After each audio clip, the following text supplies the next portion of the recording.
주님 다시 오실 때까지 나는 이 길을 가리라. 좁은 길 나의 십자가 지고 나의 가는 이 길 끝에서 나는 주님을 보리라. 영광의 내 주님 나를 맞아주시리. 주님 다시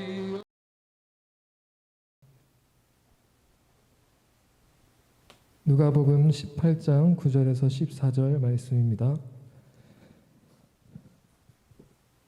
또 자기를 의롭다고 믿고 다른 사람을 멸시하는 자들에게 이 비유로 말씀하시되 두 사람이 기도하러 성전에 올라가니 하나는 바리새인이요 하나는 세리라.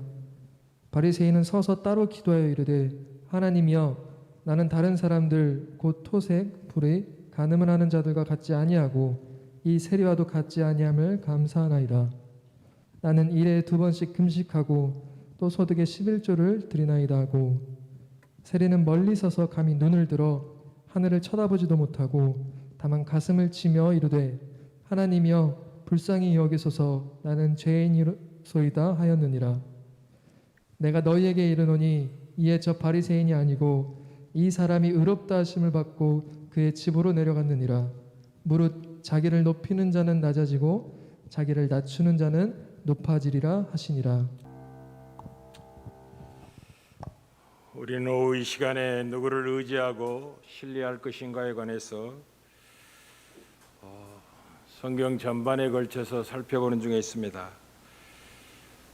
이 문제는 우리의 현재의 복을 결정할 뿐만 아니라 우리의 미래의 영광을 보증하는 사월처럼 중요한 신앙의 내용입니다. 오늘은 좀 각도를 달리해서 이 종교적인 열심이나 도덕주의가 하나님을 의지하는 표가 되는가 하는 문제를 살펴보도록 하겠습니다. 결론적으로 말하면 표가 되지 않습니다. 하나님을 의지하는 진정한 표는 무엇이냐면 우리가 하나님을 의지하고 신뢰한다는 것이 예수 그리스도의 필요성을 절감하고 그분께 붙어있기 위하여 간절히 하나님께 은혜를 구하는 것을 하나님을 의지하고 신뢰하는 표로 성경이 증언하고 이것을 겸손이라고 합니다. 겸손과 여호와를 경외하는 보상이 같은 이유도 거기에 있습니다. 겸손하지 않고는 아무도 생명을 얻을 수가 없고 영광을 누릴 수가 없습니다. 그것이 여호와를 경외하는 것과 같은 것이라고 지혜자가 말한 이유가 거기에 있습니다. 잠언서 22장 4절입니다.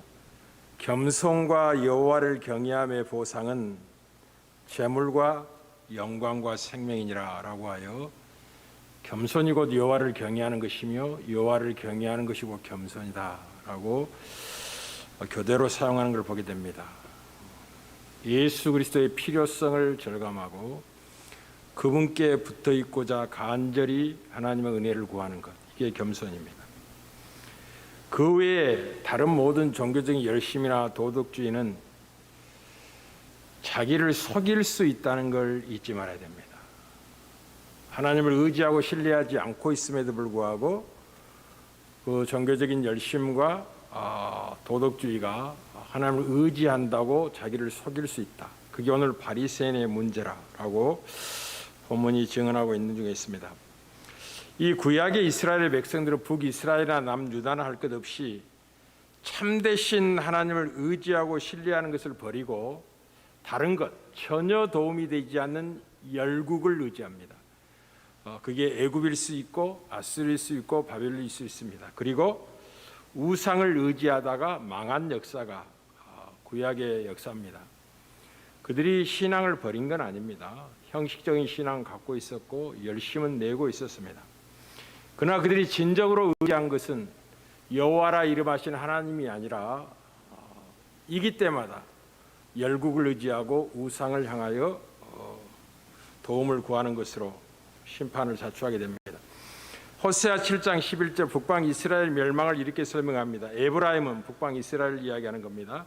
어리석은 비둘기 같아서 지혜가 없어서 애굽을 향하여 부르짖다가 아수르로 가는도다라고 하여 애굽과 아수르 사이를 왔다 갔다 의지할 피난처로 삼다가 멸망하게 됩니다. 호세아 10장 1절은 더 의미 있게 설명하죠. 이스라엘은 열매 맺는 무성한 포도나무라 그 열매가 많을수록 제단을 많게 하며 그 땅이 번영할수록 주상을 아름답게 하도다 하여 하나님이 그들에게 풍성한 열매를 주시고 번성을 주실 때마다 더 많은 우상을 만들고 섬기게 되었다는 거죠. 그게 죄인의 고통입니다. 호세아 13장 5절 6절은 더욱더 의미 있게 설명합니다. 내가 광야 마른 땅에서 너를 알았거늘 그들이 먹여준 대로 배가 불렀고 배가 부르니 그들이 마음이 교만하여 이로 말미암아 나를 잊었도다라고 하여 배가 부르자 하나님을 잊게 되었다는 거죠. 이것은 하나님을 의지하고 신뢰하는 문제가 먹고 마시는 문제가 아니라는 것을 분명히 하는 겁니다.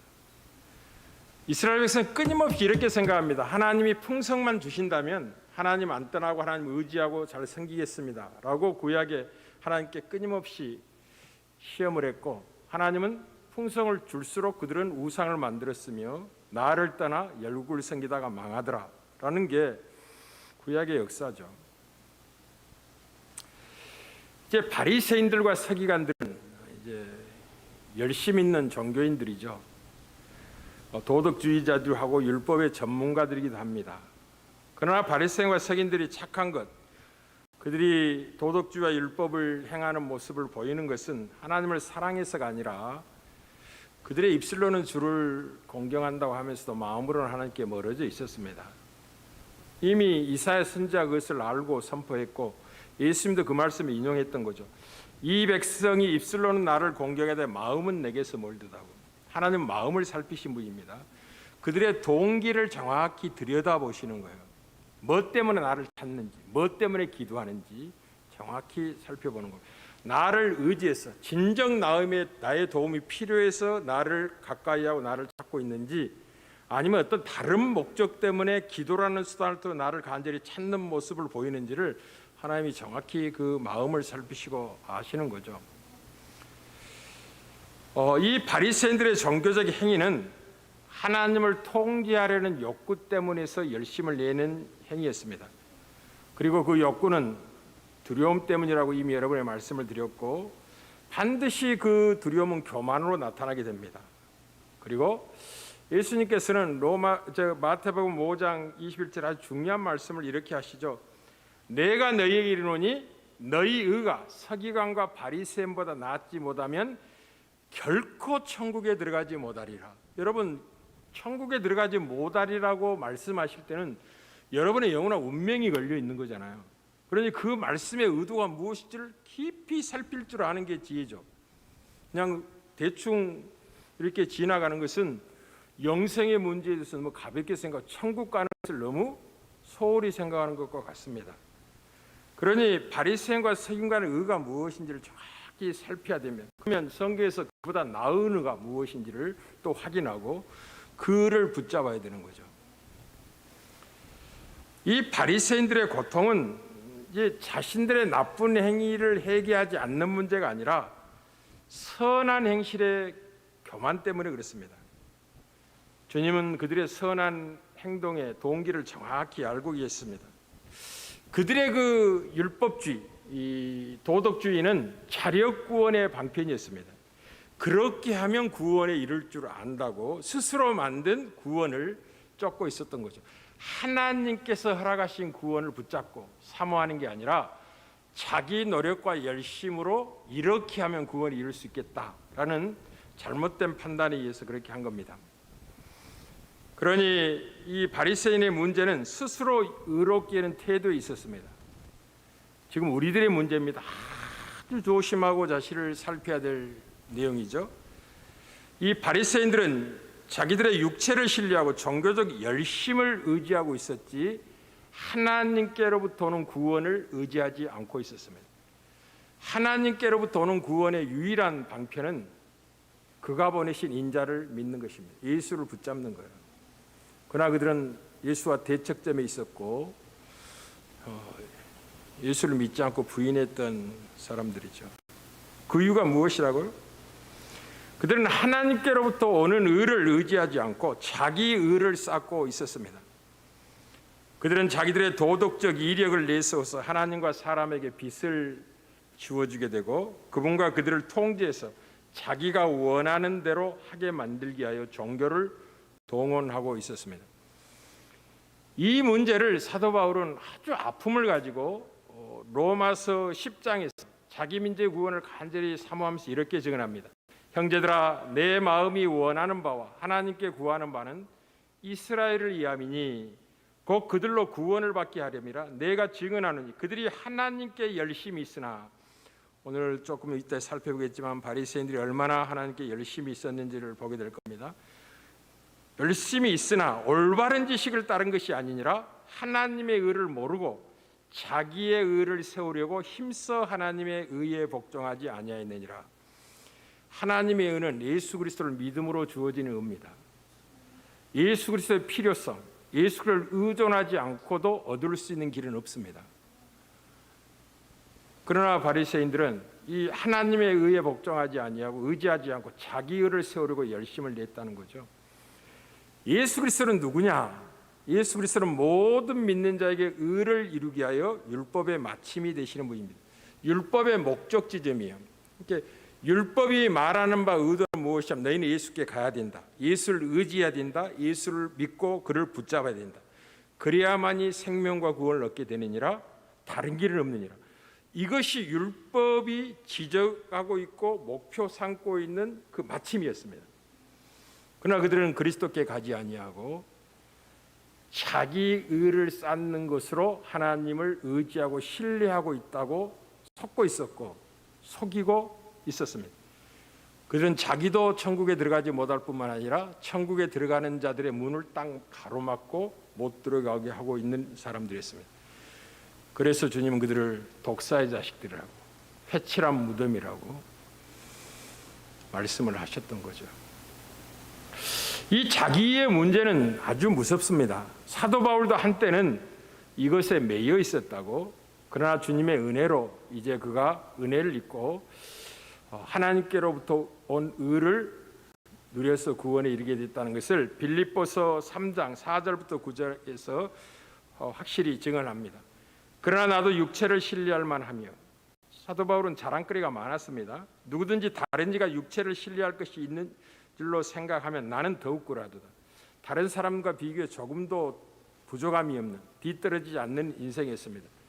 종교적인 문제도 마찬가지. 나는 8일 만에 할례를 받았고 이스라엘 족속이요 베냐민 지파요 히브리인 중에 히브리인이요 율법으로는 바리새인이요 열심으로는 교회를 박해하고 율법이 의로는 흠이 없는 자라고 생각했을 때가 있었습니다.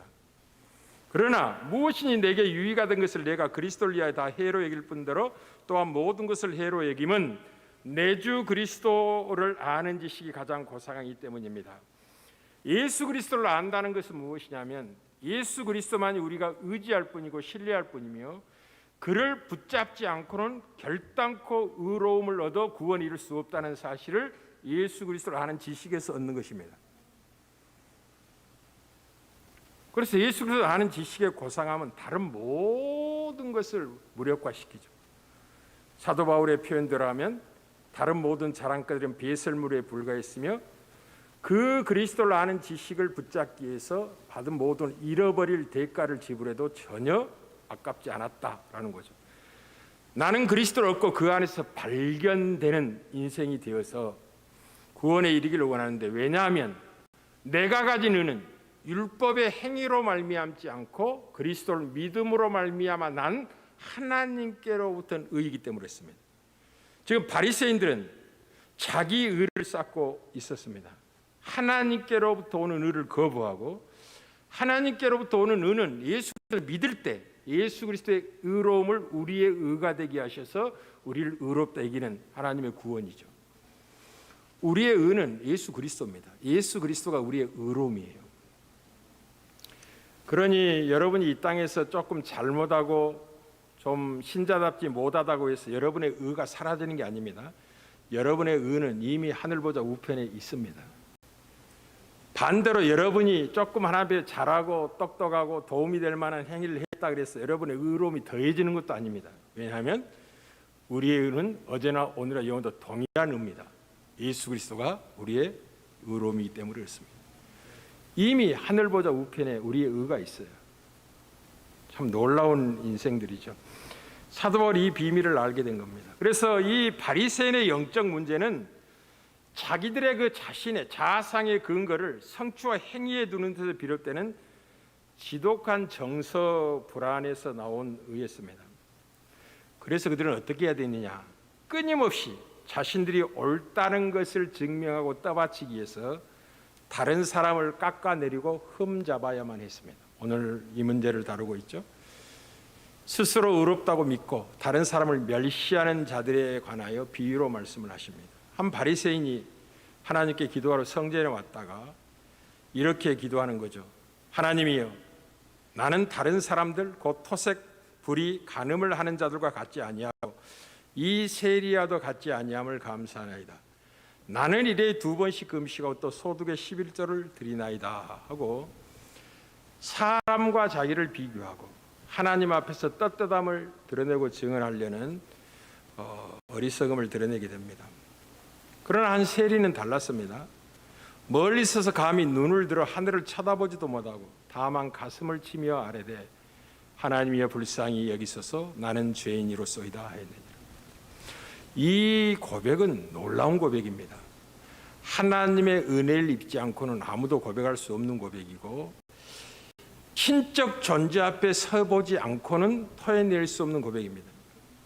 이제 누가복음 5장에 가면 베드로가 밤이 맞도록 고기를 잡고자 했지만 고기를 잡을 수 없었습니다. 그때 주님이 베드로에게 이렇게 말씀하시죠. 깊은 데로 가서 그물을 내리라.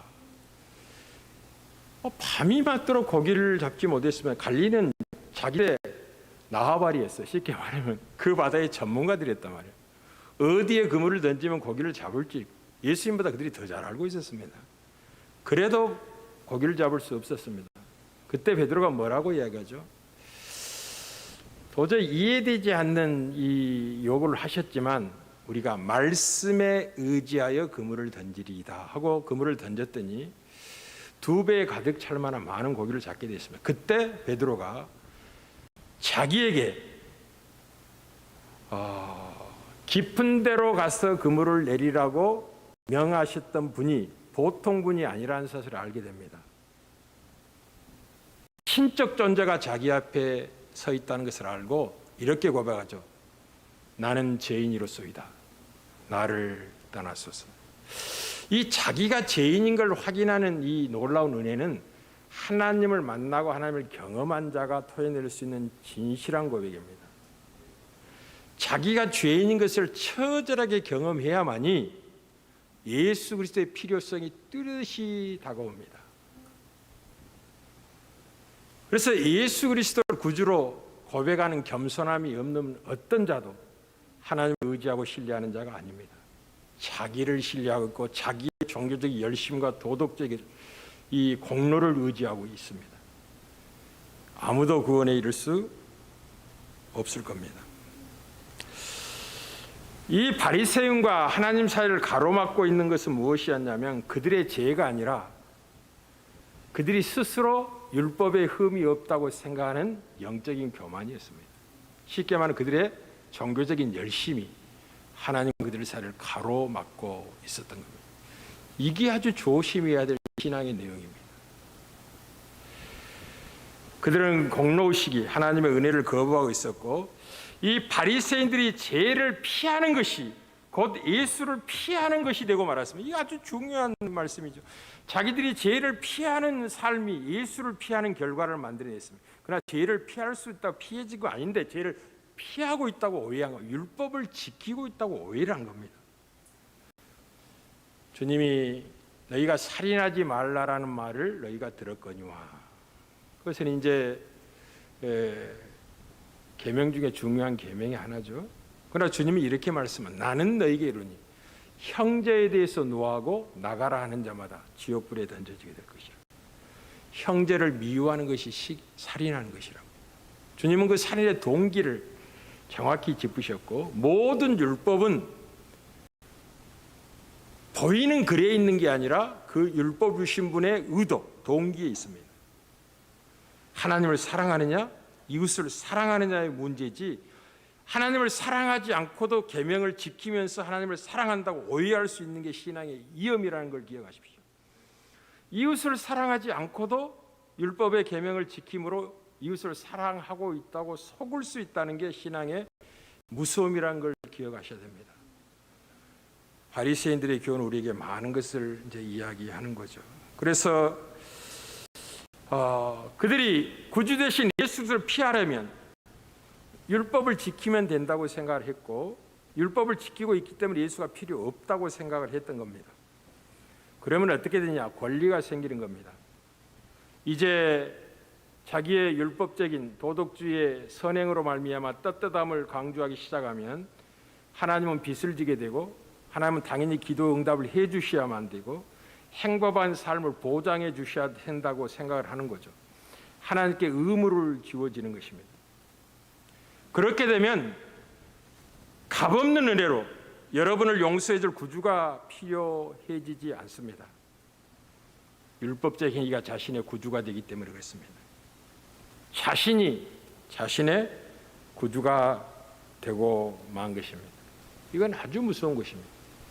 바리새인 예수를 배척했던 이유고, 지금 이 문제를 집중적으로 주님이 다루고 있습니다. 이 하나님의 은혜로 구원받은 이 그리스도인들이 만약 하나님께 순종한다는 이 순종의 열심히 노력했다는 이유가, 하나님이 여러분들에게 당연히 복을 주시고 의무감을 가지고 여러분에게 잘 대해줘야 되는 권리로 주장하는 순간, 여러분의 신앙의 열심이 화가 된다는 걸 잊지 말아야 됩니다. 화가 돼. 하나님은 그런 의무 지지 않습니다. 그런 것으로 하나님을 섬기고 의지하고 있다고 말씀하지 않습니다. 그렇게 되면 어떻게 되냐? 예수님은 여러분을 돕는 자에 불과하고, 여러분에게 어떤 마음을 따뜻하게 감화시켜주는 감화하는 사람에 불과하지 여러분의 구주가 될 수는 없습니다. 왜냐하면 여러분 스스로가 여러분 스스로를 구원할 수 있다고 자력 구원을 붙들고 있기 때문에 그렇습니다. 예수의 필요성이 없어지는 것입니다. 결론을 맺겠습니다. 만약 어떤 사람이 순종을 통해서 하나님을 통제하려고 든다면 여러분의 모든 도덕은 하나님을 이용하는 수단에 지나지 않을 것입니다. 이게 바리새인의 문제였습니다. 여러분이 무엇 때문에 열심을 내는 거죠? 무엇 때문에 헌신하는 거죠? 무엇 때문에 충성하는 거죠? 그의 대가가 보상으로 기다리고 있기 때문에 그렇습니다. 당연히 하나님이 헌신하고 충성한 자들에게 상과 면류관을 주십니다. 신실하신 분이기 때문에 여러분의 헌신에 대해 결단코 하나님이 있지 않습니다. 그러나 주님을 섬기는 여러분의 마음의 동기는 결단코 보상을 바라서 그렇게 하는 게 아닙니다. 그 백지 한 장 차이 같은 차이가 여러분의 운명을 결정한다는 걸 기억하셔야 됩니다. 아주 중요합니다. 이 문제에 대해서 아주 의미 있게 글을 썼던 분이 피터 세터가 희곡을 썼고 영화로 만들었죠. 아마데우스라는 이 영화가 나옵니다. 그때 살리에리라는 이 주인공이 나오고 또 모차르트라는 아주 음악 신동이 나오죠.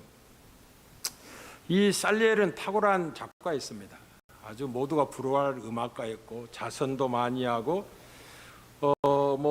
하나님이 기뻐하신 일이라고 생각하는 일에 헌신을 결단했던 과거가 있던 인물입니다. 그가 어렸을 때 이렇게 기도합니다. 나는 소년이 생각할 수 있는 가장 오만한 기도를 몰래 올리곤 했다. 주여, 저를 위대한 작곡가가 되게 하소서. 음악으로 주의 영광을 찬양하게 하시고 저도 칭송받게 하소서. 사랑하는 하나님이여, 제가 온 세상에 유명해져서 불멸의 존재가 되게 하소서. 제가 죽은 후에도 제 작품이 사랑받고 제 이름이 영원히 회자되게 하소서. 그 대가로 저는 주께 제 순결과 근면함과 가장 깊은 겸손과 삶 전체를 드리겠나이다. 또한 사람들을 최대한 돕겠나이다. 아멘 또 아멘 하고 어려서 이 살리에르가 하나님께 그렇게 기도를 합니다. 처음에 이 살리에르는 이 맹세를 지키며 살아갑니다. 여자들을 건드리지도 않고 열심히 음악을 공부해서 많은 음악이들 무상으로 가르쳐주기도 하고 빈민을 줄기차게 돕습니다. 자신의 길이 음악 쪽에서 잘 풀리자 그는 하나님이 거래 조건을 잘 지키신 것으로 믿게 됩니다.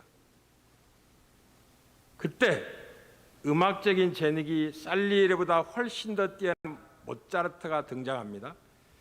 그의 천재성은 하나님이 부여하신 게 분명했습니다. 그런데 모차르트는 속된 방종을 일삼는 삶을 살게 됩니다. 하나님이 모차르트에게 값없이 부으신 재능은 살리에르의 마음속에 신앙의 이기를 촉발해내게 됩니다.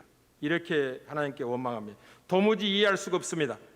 나는 하나님께 재능을 받을 만한 자격을 갖추려고 본능적인 욕망마저도 다 물리치고 있었지만 모차르트는 약혼까지 한 입장에서 온갖 방종을 일삼는데도 아무런 징계도 없습니다. 결국 살리에르는 하나님께 이제부터 당신과 나는 서로 적이다고 고백하고 그 뒤로 어떻게든 모차르트를 무너뜨리려고 사리를 가지고 애를 쓰게 됩니다. 이 살리에르가 순결과 자선에 부지런히 힘을 썼지만 결국 그것은 지독한 사욕의 산물이었다는 게 드러난 거죠. 바리새인처럼 하나님과 빈민은 유용한 도구에 불과했습니다. 그는 가난한 이들과 하나님을 위해 시간과 돈을 희생했다고 되뇌었지만 사실 그것은 희생이 아니었습니다. 다 자신을 위한 일이었고 명성과 큰돈과 자존심을 얻기 위한 수단이었습니다. 살리에르 모차르트 그자가 나타나고서부터 나 자신이 싫어졌다고 고백을 하기 시작합니다. 하나님과 빈민을 섬겼음에도 불구하고 그는 그토록 탐하던 영광을 얻지 못했고 이를 깨닫는 순간 마음에 사리를 품게 됩니다. 그리고 머지않아 점잖고 도덕적인 살리에르는 속되고 부도덕한 모차르트와 더 큰 악을 저지를 쓴 사람으로 변해갑니다. 예수님을 십자가에 못 박은 바리새인들이 그랬습니다. 이게 신앙에서 아주 조심해야 될 위험입니다. 여러분의 열심과 헌신의 동기가 무엇인지, 여러분의 영혼을 날마다 점검하셔야 됩니다. 다윗의 이대함은 거기에 있었습니다. 하나님이여, 날마다 내 마음의 생각을 살피시고 나를 확인시켜달라고.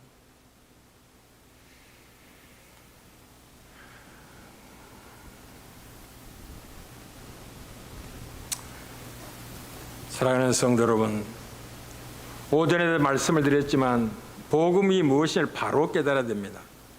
이 복음 안에서 하나님의 무한하신 사랑과 주님의 아름다움을 보아야만이 거짓 없는 믿음을 갖게 되고 참된 헌신을 하게 됩니다.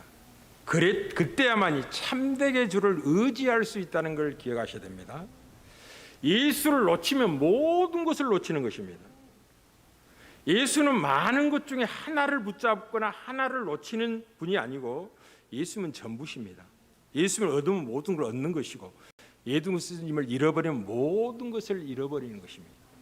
참된 견성이 어디, 여호와를 경외함이 어디 있다고요? 예수의 필요성을 알고 자기가 죄인임을 고백하며 간절히 자기에게 은혜를 베풀어 도움을 구하는 게 하나님을 의지하고 신뢰하는 표입니다. 그러면 이제 이 정도 하면 많은 이 갈등이 생길 겁니다. 내가 하는 헌신이 참된 것인가? 여러분이 주를 만났다, 복음을 이해했다는 것을 무엇으로 아냐면, 여러분 305장을 작사한 나 같은 죄인 살리신 하는 존 뉴턴의 이 곡이 있습니다. 그 존 뉴턴은 한때 아프리카 노예들을 붙잡아서 돈으로 사고 팔았던 노예상이었습니다. 예전에 신앙을 갖고 있었지만, 그리고 이 호주머니 깊은 속에서는 어머니께로부터 받은 성경을 항상 가지고 있었습니다. 그럼에도 불구하고 사람을 노예로 붙잡아 판다는 것이 얼마나 큰 죄인지를 모르고 살다 큰 풍랑을 만나고 죽을 위기에 가서야 회심하고 돌아와서 평생 하나님 은혜를 찬양하는 곡을 쓰고 목회를 했던 인물이죠. 그분이 예수님을 본다는 것, 만난다는 것이 무엇인지 이렇게 고백합니다. 우리의 쾌락과 의무가 전에는 정반대였으나, 여러분, 종교적인 의무를 행하는 율법적인, 그렇게 도덕주의적인 삶을 사는 쾌락을 외면하고 버리는 것으로 생각했습니다. 쾌락을 추구하는 것, 즐거움을 쫓는 것은 종교적인 힘과 대척점이 있다고 생각을 했다는 거죠. 우리의 쾌락과 의무가 전에는 정반대했으나, 잘 들으셔야만 합니다. 아름다운 주를 본 뒤로 서로 하나가 되었다. 예수를 만난다는 것이 이런 것입니다. 아름다운 예수를 복음 안에서 발견하게 되면 종교적인 의무같이 헌신과 충성이 짐이 아니라 즐거움이요 기쁨이요 전혀 쾌락과 대척점에 있지 않다는 걸 알게 됩니다. 아름다운 주님을 즐거워하고 기뻐하고 사랑하게 되기 때문이고, 그분이 명하신 일이 기쁨이며 그렇게 하고 있는 것이 자기 자랑이며 자기 영광이며 자기의 복이라는 걸 알게 되는 거죠. 그런데 예수를 만나야 되는 거, 복음을 경험해야 되는 거예요. 십자가를 영적으로 경험해야 되는 것입니다. 동일한 내용을 일리앙 이 쿠퍼라는 위대한 것이 성경의 많은 내용을 그분이 작사했습니다. 일리앙 카우퍼가 이렇게 이야기합니다. 율법을 성취하신 주를 보고 주의 용서의 음성을 들으면 노예가 변하여 자녀가 되고 의무가 변해 기쁨이 되네. 율법을 성취한 예수를 보고 주의 용서하신 음성을 듣는다면, 애야 내 죄가 사해졌느니라, 너는 내 자녀니라, 내 백성이니라 하는 이 복된 진리를 깨닫게 되면 의무가 다 기쁨으로 변한다. 주께서 명하신 모든 말씀은 우리의 즐거움이 됩니다. 무언가 하면 가벼운 것이에요. 그러니 복음을 깨달아야 되는 거예요. 복음의 핵심은 예수 그리스도를 만나는 겁니다. 예수를 믿는 것입니다. 바리새인들은 복음을 경험하지 못하자 그들의 율법적인 행위와 종교적인 열심이 하나님을 의지하고 신뢰하고 있다고 오해하고 하나님 앞에 떳떳하게 기도합니다. 주님은 이렇게 말씀하십니다. 내가 너에게 이르노니 이에 저 바리새인이 아니고 이 사람이 의롭다 하심을 받고 그의 집으로 내려갔느니라. 무릇 자기를 높이는 자는 낮아지고 자기를 낮추는 자는 높아지리라 하시니라. 그래서 겸손이 신앙의 제일 덕목인 이유가 거기에 있습니다. 겸손이 여호와를 경외하고 똑같은 말이라는 말이 거기에 있어요. 천국은 자기를 높이는 자는 결단코 들어갈 수 없습니다. 쉽게 말하면 주님을 의지하고 신뢰한 자가 아니면 결단코 들어갈 수가 없습니다. 스스로 지혜롭다 생각하고 스스로 의롭다고 생각하는 자는 막혀있는 문이 천국의 문입니다. 그래서 사도 바울의 고백은 위대한 고백이죠. 미쁘다 이 말이요 모든 사람이 받을 만한 말이로다. 모든 사람이 받을 만한 말인데 그 말이 무슨 말이냐면 죄인을 구원하시려고 그리스도께서 세상에 임하셨다 하였다. 그리스도 세상에 왜 임하시나? 죄인을 구원하려고 오신 거예요. 그것이 복음이었습니다. 그래서 자기 자신을 어떻게 고백하는 거죠? 나는 죄인 중에 괴수입니다. 나만큼 예수 그리스도가 필요한 자가 없습니다. 나만큼 하나님을 의지하고 신뢰가 요구되는 인생이 없습니다. 나는 예수 없으면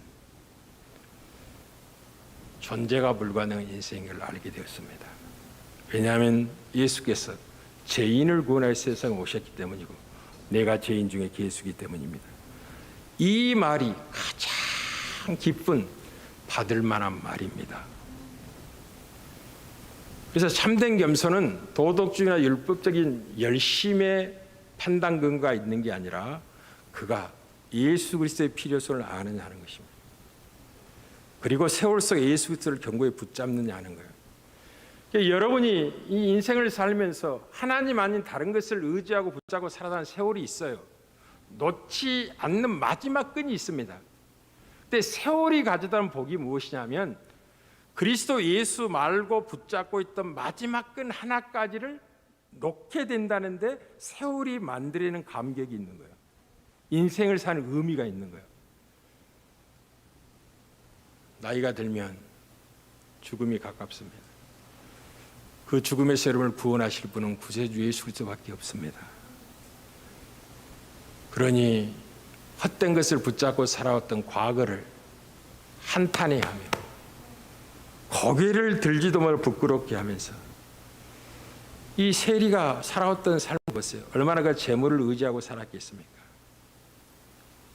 그렇지 않겠습니까? 그가 예수를 만나기 전에는 얼마나 그가 붙잡고 신뢰하던 도움되는 것들이 많았겠습니까? 그래 인생이 바뀐 거죠. 고개를 들 수도 없이 부끄러워하면서 죄인인 것을 고백하며 불쌍히 여겨달라고. 나는 예수가 필요합니다. 예수 아니면 미래가 없습니다. 다른 건 모두 놓을 테니 예수 붙잡게 하옵소서. 이게 겸손이며 이것이 하나님을 의지하고 신뢰하는 복된 표입니다. 세월이 만들어낸 가치죠. 여러분을 잘 점검하시고 바르게 세워가기를 주의 이름으로 축복합니다.